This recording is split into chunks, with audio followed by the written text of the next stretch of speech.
तर नमस्कार मंडळी, स्वागत आहे तुमचे आजच्या व्हिडिओमध्ये. तर आज आपण बनवणार आहोत अशी झणझणीत अशी पावभाजी. चला तर मग सुरू करू. मस्त पाणी घेऊ, त्यामध्ये आपण बीट टाकू, गाजर टाकू, नंतर वाटाणे, नंतर बटाटे टाकू. बटाटे थोडे जास्त प्रमाणातच घ्या आणि थोडं फ्लावर. नंतर मस्त मीठ टाकून शिजून घेऊ. तोपर्यंत आहे ना आपण फोडणी वगैरे देऊ. तेल टाकून घेऊ, त्यात कांद्याची पेस्ट मस्त तळून घेऊ. त्यानंतर जिरे टाकू, नंतर टमाटरची पेस्ट टाकू, नंतर लसूण ठेचलेला, नंतर मसाला टाकू पावभाजीचा.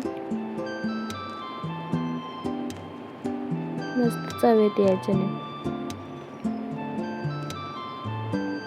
नंतर अद्रक, लसूण आणि खोबरं याचं कूट आहे ते टाकून घेतलेलं आहे. याच्याने पण खूप छान असा स्वाद येतो. नंतर मसाला टाकलेला आहे तिखट.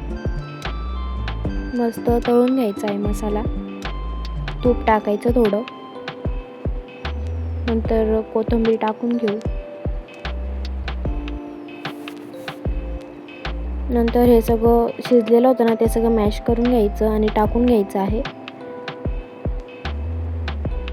बघा किती मस्त झाले. एकदम अशी छान लागते, झणझणीत. एकदा नक्की ट्राय करून बघा तुम्ही पण, खूप छान लागते. नंतर पाणी टाकून घेऊ शिजण्यासाठी. परत कोथिंबीर टाकून घेऊ. पाणी शिजण्यासाठी जेवढं लागेल ना तेवढं टाकायचं आहे.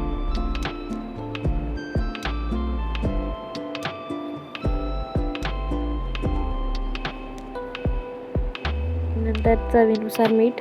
नंतर मस्त शिजू द्यायची आहे भाजी. बघा तर किती मस्त तयार झाली आपली पावभाजी. किती छान दिसते आहे, एकदम झणझणीत आलेली आहे बरं का. एकदा नक्की ट्राय करून बघा तुम्ही पण.